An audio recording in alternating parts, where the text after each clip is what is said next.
جی، آپ مجھے سن پا رہے ہیں؟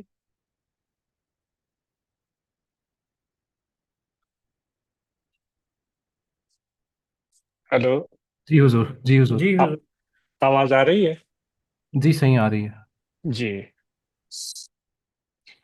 نحمد و نصلی علی رسول الکریم، اما بعد فاعوذ باللہ من الشیطان الرجیم، بسم اللہ الرحمن الرحیم، واصبر نفسک مع الذین یدعون ربهم بالغداة والعشی، صدق اللہ مولانا العظیم، وقال اللہ تبارک و تعالی فی شان حبیبہ، بسم اللہ الرحمن الرحیم، ان اللہ وملائکتہ یصلون علی النبی یا ایہا الذین آمنوا صلوا علیہ وسلموا تسلیما، اللہم صلی علی سیدنا و مولانا محمد وعلی آلہ وصحابہ اجمعین۔ معزز سامعین، السلام علیکم ورحمۃ اللہ وبرکاتہ۔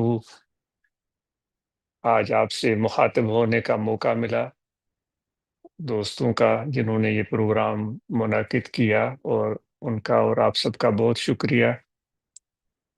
اور یہ ایک خاص محفل کہلائے گی اس وجہ سے کہ جس کی نسبت سے ہم یہ محفل منعقد کر رہے ہیں وہ سب سے بڑا ہے، سب سے مہربان ہے، اور سب سے بڑا کریم ہے، یعنی کہ اللہ تبارک و تعالیٰ کی ذات۔ تو مکان کی جو فضیلت ہوتی ہے یا محفل کی جو فضیلت ہوتی ہے وہ نسبت کی وجہ سے ہوتی ہے۔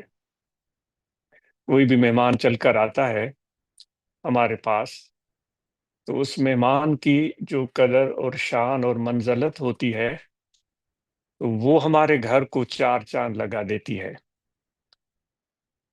اگر وقت کا بادشاہ کسی کے گھر چل کر آ جائے اور وہ اس بادشاہ کا رعیتی ہو تو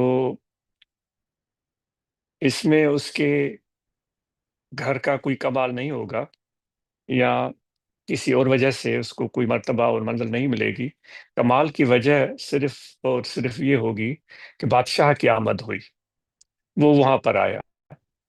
وہ کیا آتا ہے کہ دنیا کی نظریں اس طرف لگ جاتی ہیں، کوئی پڑوس میں اس کو شاید جانتا بھی نہ ہوگا، اس کو بھی پتہ چل جاتا ہے کہ بھئی یہ بندہ جو میرے گھر کے قریب رہتا ہے اس کے گھر بادشاہ چل کر آیا۔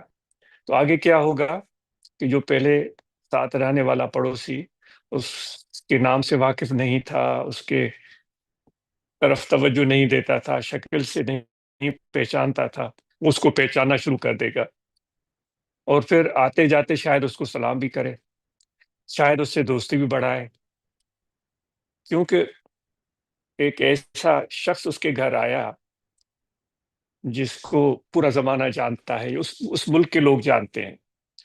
تو آج یہ محفل جو ہم منعقد کر رہے ہیں سلسلہ علیہ نقش بندیہ کی تعلیمات کے مطابق، یہ محفل اللہ تعالیٰ کے ذکر اور اس کی یاد کے حوالے سے ہو رہی ہے، اور وہ پروردگار اللہ تعالیٰ فرماتا ہے کہ انا جلیس من ذکرنی، جب تم مجھے یاد کرتے ہو، وہ حدیث قدسی ہے، حضور علیہ الصلوۃ والسلام فرماتے ہیں کہ اللہ تعالیٰ ارشاد فرماتا ہے کہ جب اللہ تعالیٰ فرماتا ہے جب تم مجھے یاد کرتے ہو، جب تم میرا ذکر کرتے ہو تو میں تیرے ساتھ تیرا ہم نشین ہوتا ہوں۔ تو ایک اور حدیث میں آتا ہے کہ جب ذکر والے ذکر کرتے ہیں تو اللہ تعالیٰ کے فرشتے جو خدا کے حضور میں رہتے ہیں ان کو حکم ہوتا ہے کہ جاؤ زمینوں کی طرف اور ان لوگوں کو ڈھونڈو جو مجھے یاد کر رہے ہیں۔ ہاں، تو پھر وہ فرشتے آتے ہیں، یہ ایک طویل حدیث ہے، مختصراً عرض کی جا رہی ہے۔ وہ آ جاتے ہیں، حضور علیہ الصلوۃ والسلام کا ارشاد ہے کہ وہ ذکر والوں کے ساتھ بیٹھنے کے لیے عرش سے اتر کر نیچے آتے ہیں۔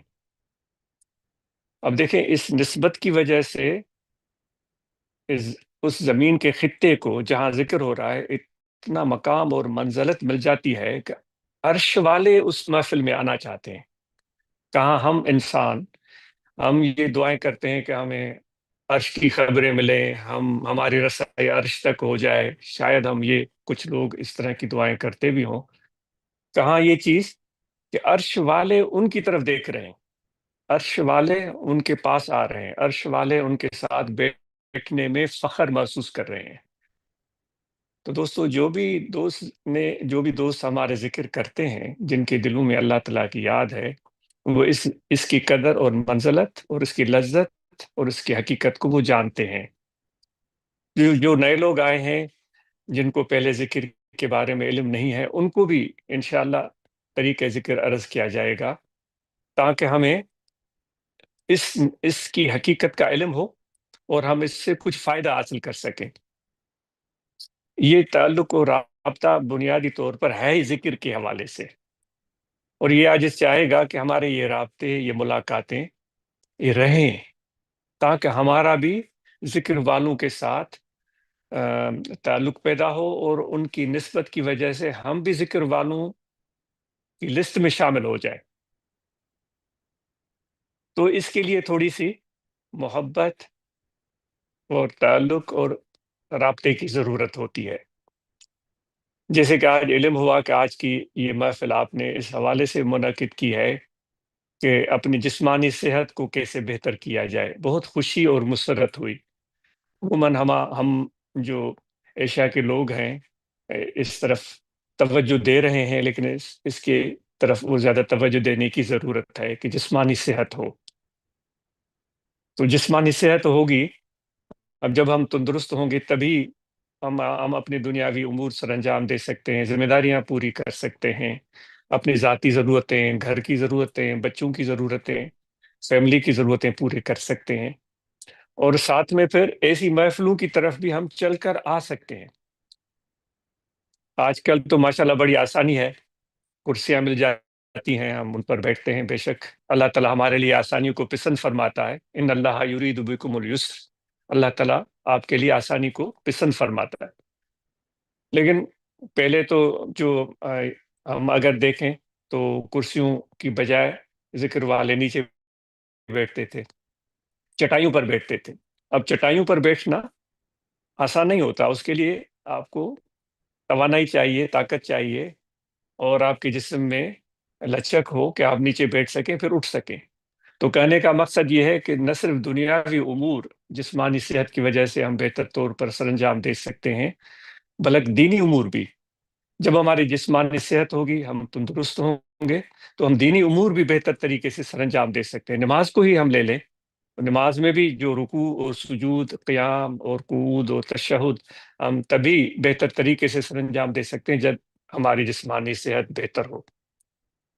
تو اس کو بہت اہم سمجھنا چاہیے اور اس کی طرف توجہ دینی چاہیے.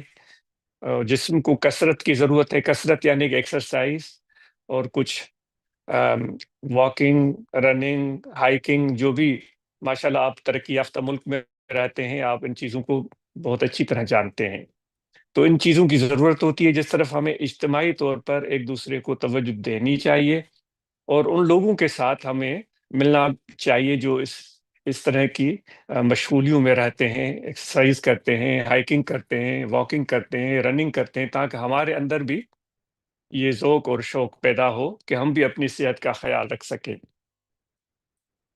تو پھر جب جسمانی صحت آ جاتی ہے تو پھر روحانی، باطنی، قلبی صحت کا بھی ضرور ذکر ہوگا، کیونکہ جب جسمانی صحت ہو اور روحانی طور پر ہم کمزور ہوں اور ہماری روحانی صحت درست نہ ہو، تو پھر یہ ہوتا ہے کہ ہمارے دل کا سکون ختم ہو جاتا ہے، بے اطمینانی کی کیفیت پیدا ہو جاتی ہے، ہم پریشان ہو جاتے ہیں، انزائٹی کا شکار ہو جاتے ہیں. تو اللہ تعالیٰ فرماتا ہے الا بذکر اللہ تطمئن القلوب، آگاہ ہو جاؤ اے میرے بندو کہ تمہارے دلوں کو اطمینان میرے ذکر سے میسر ہوگا. تو اس ذکر کے بارے میں عرض کیا جاتا ہے کہ بائیں جانب پسلیوں کی طرف انسان کا دل ہے.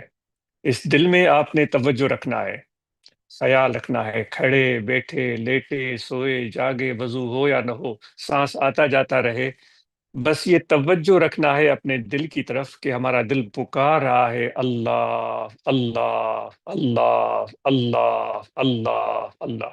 ایک زبان سے ذکر ہوتا ہے، جس طرح درود شریف کا ورد ہم کرتے ہیں اور کرنا چاہیے. روزانہ ہم درود شریف پڑھیں جتنی بھی توفیق ہو سکے. ہم کلمہ شریف کا ورد کرتے ہیں، ہم سبحان اللہ کا ورد کرتے ہیں، لیکن قلبی ذکر کے لیے زبان کا کوئی واسطہ اور دخل نہیں ہوتا. قلبی ذکر کے لیے ہمیں دل کی طرف توجہ کرنے کی ضرورت ہوتی ہے. جب ہم اپنے دل کی طرف توجہ کرتے ہیں اور اس ذکر کی مشق کرنا شروع کر دیتے ہیں، تو پھر ہمیں دل میں اس کے اثرات محسوس ہونا شروع ہو جاتے ہیں. تو ایک مرتبہ پھر آپ سن لیں کہ قلبی ذکر کیسے ہوتا ہے. جیسے پیاس لگے ہمیں تو ہم زبان سے پانی پانی نہیں بولتے، توجہ پانی کی طرف رہتا ہے. بالکل اسی طرح دل کا توجہ ذکر میں رہے، چاہے ہم بول رہے ہیں، ہم کام کر رہے ہیں، ہم سفر کر رہے ہیں، ہم لیٹے ہوئے ہیں، ہم بیٹھے ہوئے ہیں. قلبی ذکر کے لیے کوئی شرط نہیں ہے. وضو ہو تب بھی کر سکتے ہیں، وضو نہیں ہے تب بھی کر سکتے ہیں. ہر حال ہر کیفیت میں آپ ذکر کر سکتے ہیں. صرف توجہ رکھنا ہے دل کی طرف. اور ایک اور چیز جس کی بڑی بنیادی اہمیت ہے سلسلہ نقش بندیہ میں، وہ یہ ہے کہ مرشد کامل کے ساتھ رابطہ اور نسبت قائم کرنا. کیونکہ حضور علیہ الصلوۃ والسلام نے بھی اس چیز کو پسند فرمایا ہے.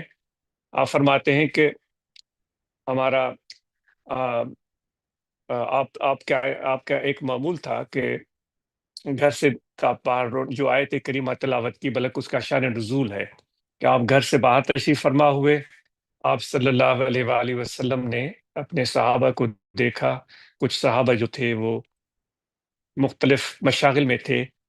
ہو سکتا ہے کوئی تلاوت میں مشغول ہو سکتا ہے کوئی عبادت میں مشغول ہو سکتا ہے کوئی آرام کر رہا ہو، کیونکہ جو مسجد نبوی تھی وہ پوری صحابہ کے حوالے سے ایک مختلف قسم کے مشاغل کی ایک جگہ تھی. تعلیم بھی ہوتی تھی، تربیت بھی ہوتی تھی، عبادت بھی ہوتی تھی. وہیں صحابہ آرام بھی کرتے تھے، بیٹھتے بھی تھے، لیٹتے بھی تھے. تو آپ سارے اپنے ان دوستوں کو، صحابہ کو آپ نے دیکھا. سب سب کو دیکھتے ہوئے آگے چلتے گئے، یہاں تک کہ ایک ایسے جماعت تک پہنچے، ایک ایسے گروپ تک پہنچے جو مل بیٹھ کر اللہ تعالیٰ کا ذکر کر رہے تھے. آپ صلی اللہ علیہ وآلہ وسلم ان لوگوں کے ساتھ بیٹھ گئے اور ان کے ساتھ ذکر میں مشغول ہو گئے اور ذکر کرتے رہے. جب وہ ذکر کی محفل اختتام کو پہنچی تو آپ اپنے ممبر پر تشریف فرما ہوئے. حضور علیہ الصلوۃ والسلام جو ممبر پر تشریف فرما ہوتے تھے تو سب صحابہ آگے آ جاتے اور ارشاد مبارک سنتے.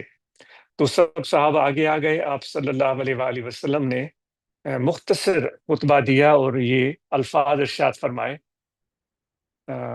قال النبی صلی اللہ علیہ وآلہ وسلم، وہ میں ترجمہ عرض کر دیتا ہوں.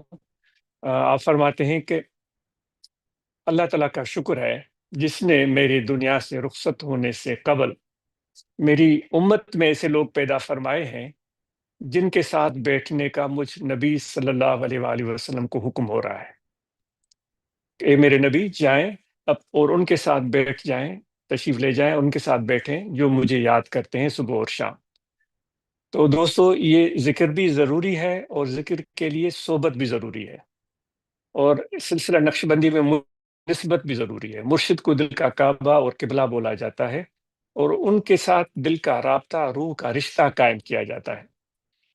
کیونکہ انسان زندگی میں دوستی اور رابطے میں رہے بغیر رہ نہیں سکتا.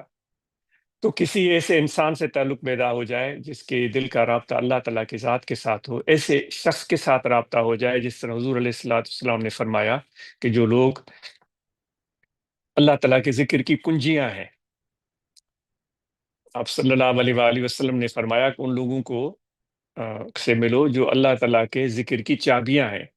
تو صحابہ نے عرض کیا تھا یا رسول اللہ صلی اللہ علیہ وسلم ان کی نشانی کیا ہے، ہم ان کو کیسے پہچانیں؟ آپ صلی اللہ علیہ وآلہ وسلم نے فرمایا کہ جب ان لوگوں کو آپ دیکھو گے تو آپ کو اللہ تعالیٰ کی یاد آ جائے گی.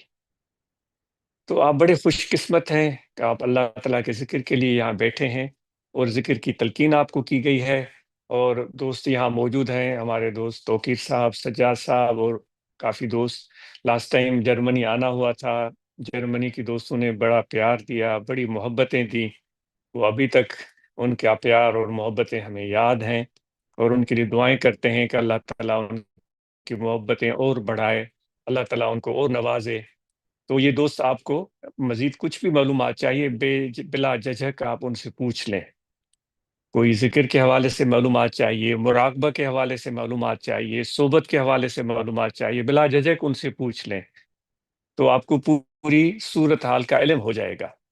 اور یہ بھی آپ کے ذہن میں ہو کہ کوئی پھل سامنے پڑا ہوا ہو، اگر تربوزہ پڑا ہوا ہے یا سیب پڑا ہوا ہے یا کوئی اور پھل پڑا ہوا ہے، تو دیکھنے میں وہ اچھا بھی لگ سکتا ہے، نہیں بھی لگ سکتا ہے، لیکن پھل کا اصل جو کام ہے وہ ہے ذائقہ اور لذت۔ تو اس کا تب پتہ چلتا ہے جب ہم پھل کو کاٹ کر منہ میں ڈالتے ہیں، اس کی کوئی کاش منہ میں ڈالتے ہیں، پھر پتہ چلتا ہے کہ یہ پھل کیسا ہے۔ تو یہ بھی ایک ذکر کا پھل ہے، آپ کے سامنے پڑا ہوا ہے، تو آپ نے دیکھا ہوگا یا محسوس کیا ہوگا، اس کا پتہ تب چلے گا جب آپ ذکر کریں گے، پھر اس کی ذائقے کی، اس کی لذت کی کا علم ہوگا۔ پھر صحبت، پھر بیٹھنا۔ پہلی صحبت میں تو ہو سکتا ہے ہمیں اتنی موافقت بھی نہ ملی ہو، ہم تھوڑی مشکل محسوس کر رہے ہوں، تھوڑی الجھن محسوس کر رہے ہوں، لیکن جیسے جیسے آپ صحبت کریں گے تو آپ کو خود بخود پتہ چل جائے گا کہ ذکر والوں کے ساتھ بیٹھنے سے کیا ملتا ہے۔ تو امید ہے کہ آپ ذکر کا طریقہ سمجھ چکے ہوں گے۔ توجہ رکھیں دل میں کہ دل ذکر کر رہا ہے اللہ اللہ اللہ، اور پہلے عرض کیا گیا ہے، آپ کو دوبارہ دہرانے کی ضرورت نہیں ہے۔ مراقبہ کے لیے آپ روزانہ ختم شریف پڑھیں، وہ ختم شریف بڑا آسان ہے، سورہ فاتحہ، لیلاف شریف، قل هو اللہ احد، آیت کریمہ ان رحمت اللہ قریب من المحسنین، اور اول آخر درود شریف، یہ تلاوت کر کے یہ حضور علیہ السلام کی بارگاہ اقدس میں یہ تحفہ، یہ نذرانہ پیش کریں آپ کے اہل بیت، ازواج مطہرات اور خلفاء راشدین، سب صحابہ، سب اولیاء، خصوصاً مشائخ نقش بند کو، اور پھر آپ جو ہے تھوڑی دیر کے لیے بیٹھ جائیں اور توجہ کر کے دل میں ذکر کی مشق کریں، اللہ اللہ اللہ۔ جتنے بھی احباب آئے ہوئے ہیں، آپ سب کو ذکر کی اجازت ہے، جو بھی ذکر کرنا چاہیں آپ کو ذکر کی اجازت ہے، اور ہم سب نماز کی پابندی کریں، اور رمضان شریف کے مہینے میں جن پر فرض ہیں روزے، جن کو کوئی عذر نہیں، کوئی بیماری نہیں، وہ روزے رکھیں، اور جن پر زکوٰۃ واجب ہے ہم میں سے ہم زکوٰۃ ادا کریں، جن میں سے حج فرض ہے ہم حج ادا کریں۔ باقی جو ہے صحبت کریں، محبت رکھیں اور رابطہ رکھیں، اور امید ہے جرمنی کے دوست یہ محفلوں کا سلسلہ جاری رکھیں گے، ایک دوسرے کو سلام کریں، ملیں، بات کریں، فون کریں، رابطہ رکھیں، کہ مرشد کی صحبت نہ ملے تو پھر پیر بھائیوں کے ساتھ ملنا بھی ایک نعمت ہوتا ہے۔ تو اللہ تعالیٰ آپ کو برکتیں، بھلائیاں اور کامیابی عطا کرے۔ جزاکم اللہ خیر، بہت شکریہ، وما علینا الا البلاغ۔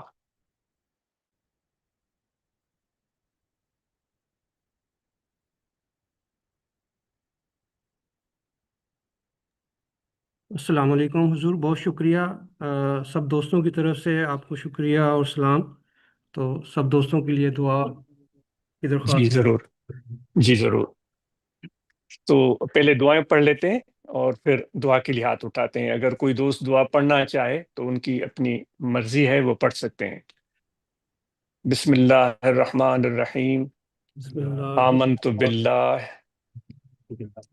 و ملائکتہ ملائکتہ و کتبہ کتبہ و رسلہ رسلہ والیوم الآخر والیوم الآخر والقدر خیرہ والقدر خیرہ و شرہ وشرہ من اللہ تعالی من اللہ تعالی والبعث والبعث بعد الموت۔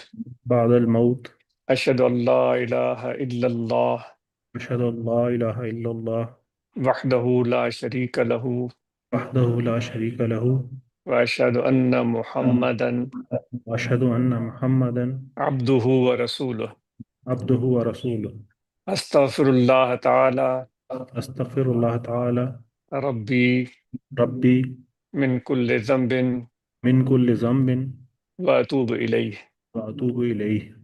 دعا کے لیے ہاتھ اٹھائیں، جتنے بھی ہم سب موجود ہیں ہم سب کے لیے دعا ہے کہ اللہ تعالیٰ آپ کا آنا قبول کرے، اللہ تبارک و تعالیٰ آپ پر رحمتیں نازل فرمائے، ہم سب پر رحمتیں نازل فرمائے، جو ہمارے مشکلات، مصائب اور پریشانیاں سب آسان فرمائے، کامیابیاں دنیا اور آخرت کی عطا فرمائے۔ الحمدللہ رب العالمین۔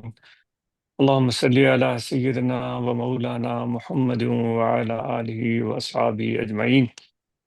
اللهم ربنا آتنا من لدنك رحمة وهيئ لنا من أمرنا رشدا۔ اللهم ربنا آتنا في الدنيا حسنة وفي الآخرة حسنة وقنا عذاب النار۔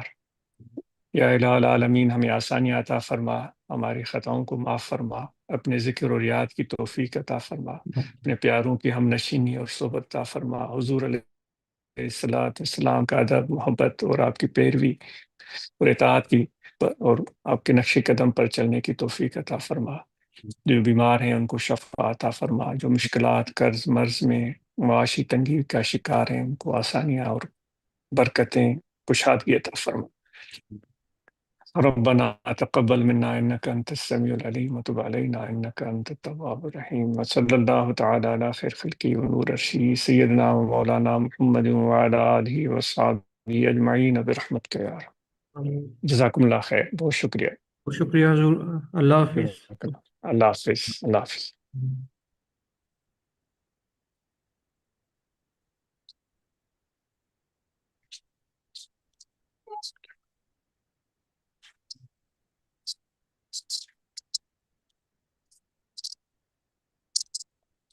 دوست کوئی ذکر لینا چاہے تو لے لے، ورنہ پھر بعد ادھر لنگر کا انتظام ہے۔ دوستو سننے والوں کے لیے کچھ کہنا تو کہہ دیں۔ الحمدللہ ہمارے ساتھ اس محفل میں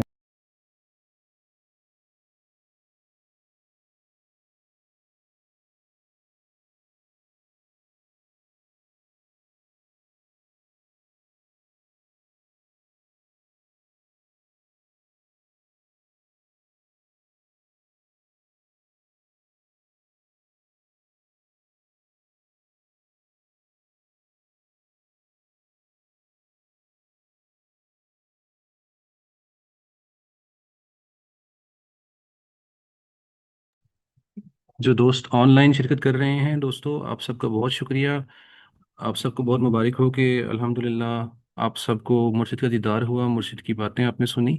انشاءاللہ